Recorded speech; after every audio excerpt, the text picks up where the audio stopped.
Space scene, including, of course, the space agency. We are talking about user, we are talking about academy, and we are talking about the industry. This is the general scene of the Israeli space arena. Okay, now it's going back.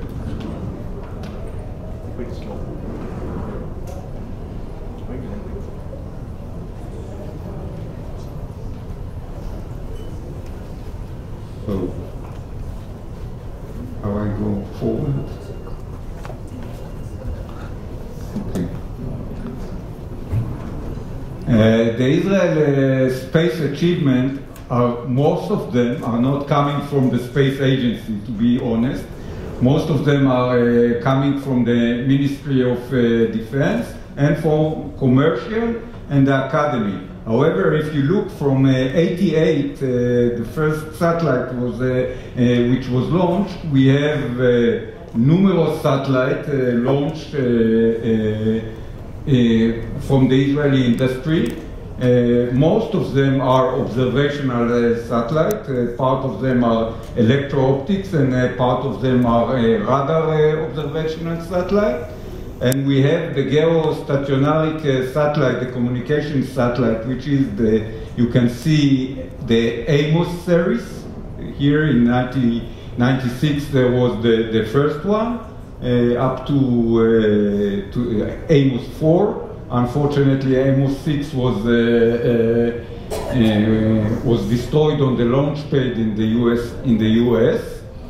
And some of them you can see we have also academic satellite like the TechSat-2, and next year there will be the Samsung program, and even one of them are not appear here. It is a satellite, which I will talk about it a bit later on, launched by high school students. And through that satellite, we have a lot of achievement, of course. We have, since our scene started, that our launcher is quite small, and we are launching to the west due to a political reason, then we have to be creative. And to be creative, it means that our satellites are performance per kilogram, I think in the first line in the world. And we are part of a small group, which India is also inside it, that can launch, design, launch, and operate satellite, which contain the entire chain. This is only small group. More larger group can operate satellite, and smaller group can design satellite, but very, very small group can do the entire chain altogether. Israel is among them. India is one of the first that joined this club. And we are expertise in communication, in observation, as I said. We have very strong academy supporting that. And the space arena is very active. So the space agency, which is a totally civil space agency, as you see, it's part of the Ministry of Science, Technology and Space.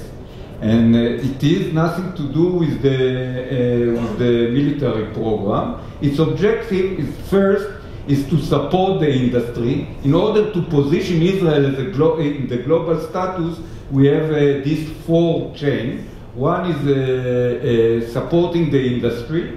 The other one, which is very, very important for us, and in our budget is more than 50%, is the international collaboration with numerous of agencies. And today, since space programs are very expensive, most of the programs in the world are going through international collaboration. Then we are expanding the research and infrastructure mainly in the academy, and we are encouraging very much the academic work together with the industry. This is one of the initiatives that create more knowledge in the industry. And the last and not the least that I will talk about that, and I think it was mentioned in the previous session, education and community outreach. We think that the space is appealing to the young generation. Okay, it is everybody wants to be astronaut. At the end of the day, he will be engineer. It is very good for the industry, not only for the space industry. I'm talking teaching space science lead to science, lead the young generation to science, and therefore we are supporting that very much. At the end of the day, we will have more scientists and more engineers, and of course the space community will leverage from that as well. So, as I said, international collaboration, you can see that we have a collaboration with all the major agencies, including India, the one of France, the ESA from the European Space Agency, ESA, the Italian, the German, the Canadian. We are in collaboration with all the major space agencies, including ISRO.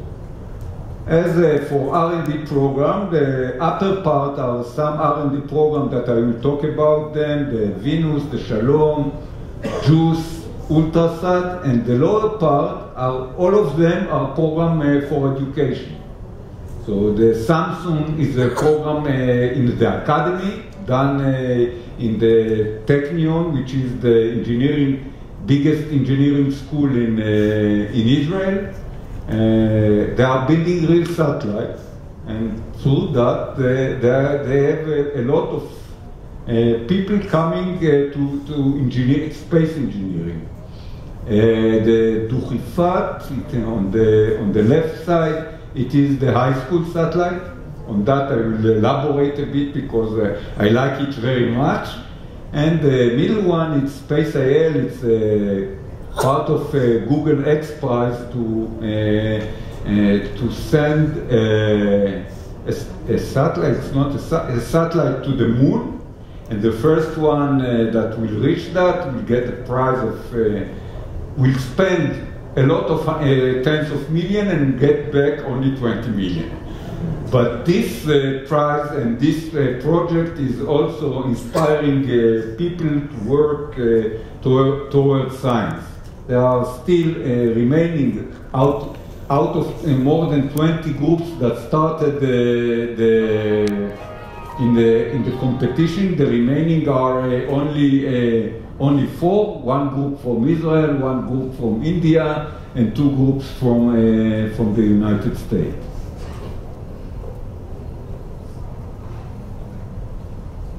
What happened? Now for the Venus. Venus is the abbreviation of Vegetation Environment New Microsatellite. It's a small satellite which is built in cooperation with the French Space Agency, CNES, and the Israeli Space Agency. It will be launched next year, and it is carrying with that 2 experiments. One experiment is the scientific mission. The scientific mission is Earth observation, what we call super spectral, 12-band spectrometer, not spectrometer, photometer, it will be more correct. 12-band, all in the visible in the near IR for vegetation monitoring, pollution monitoring, and agriculture. And the other experiment is a technological mission for electrical propulsion. Electrical propulsion is very modern in space propulsion, which will be able to replace the normal chemical propulsion and will let the satellite to live longer life in lower orbit. The other, this is, we can skip, the other program, it is abbreviation Shalom.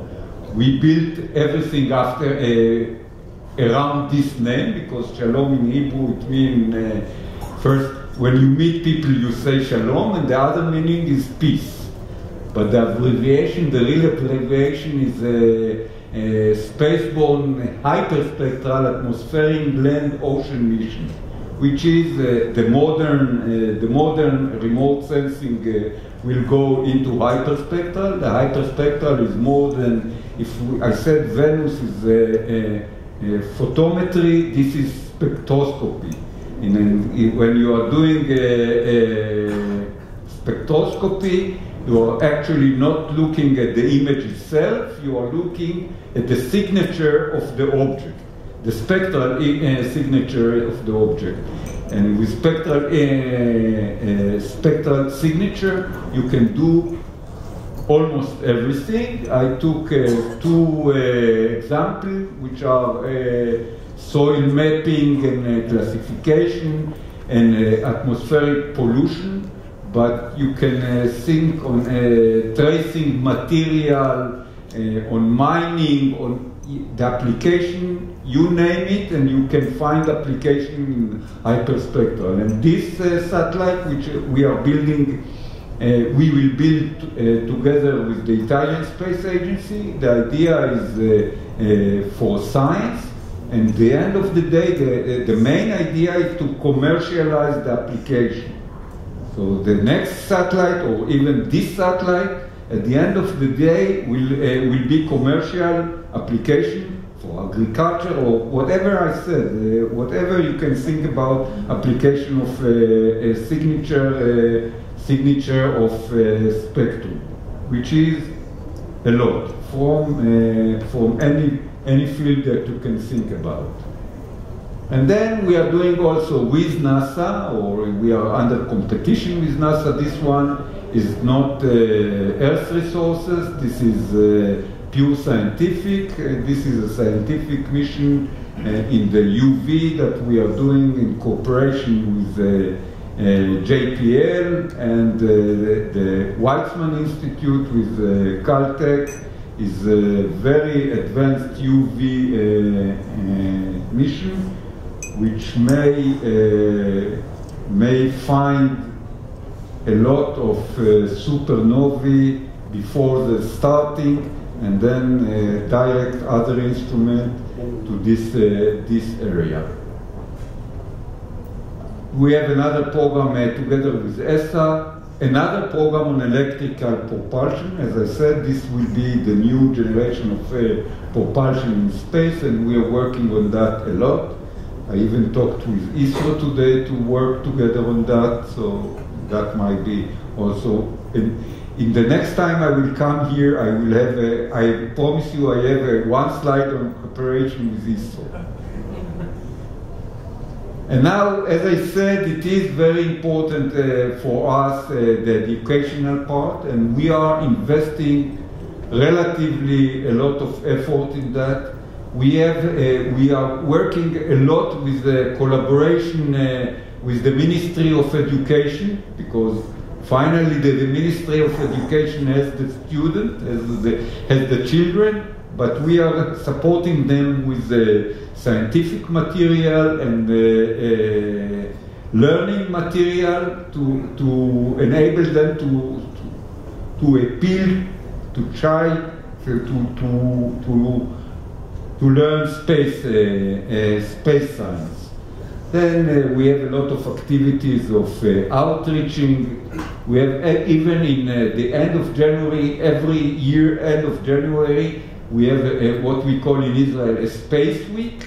In this Space Week, we do a lot of activity in space and outreaching to the community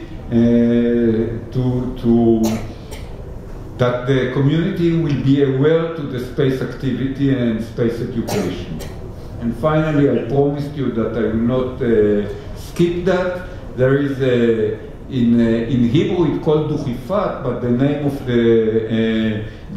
the bird, the English name of the bird is Hoope, and this is a satellite that was launched 2 years ago, still operational. It's a high school satellite, and in this February they will be launching the second satellite.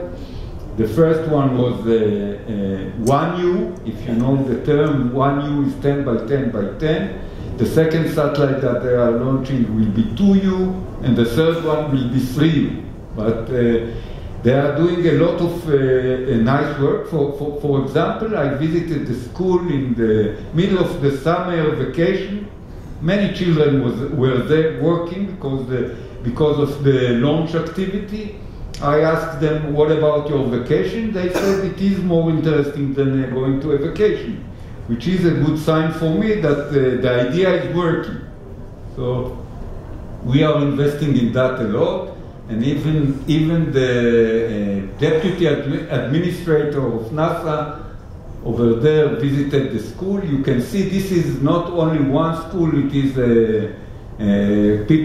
students from many schools, from the south, from the north, from the Bedouin, working on the same project.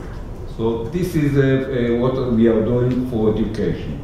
And now what we are doing for the industry. As I said, the space scene in the world, not only in Israel, is changing a bit. Till today, everything was, or most of the thing was done under the government or under the government direction. You can see in the world, in Europe and in the States, and also in Israel, and I hope it will be also in India, small companies, startups, that doing space. However, space and startups is not going good very well, since space startups are usually going to very short-term investment. What I mean, the investors, the private investors, want to see the return on investment, let's say 2 years or 3 years. It is long term. However, in space, sometimes investments are lying for 5 years, 10 years, and this is not the natural area for investors. So therefore, we believe that if the government will support these small industries, they will be able to get investors more easily. And I will show you four examples. These examples are either technological examples or services. And out of these four examples, we have already, this company already working a bit with our money, and have a capital venture, which says that the idea is working. So the first one is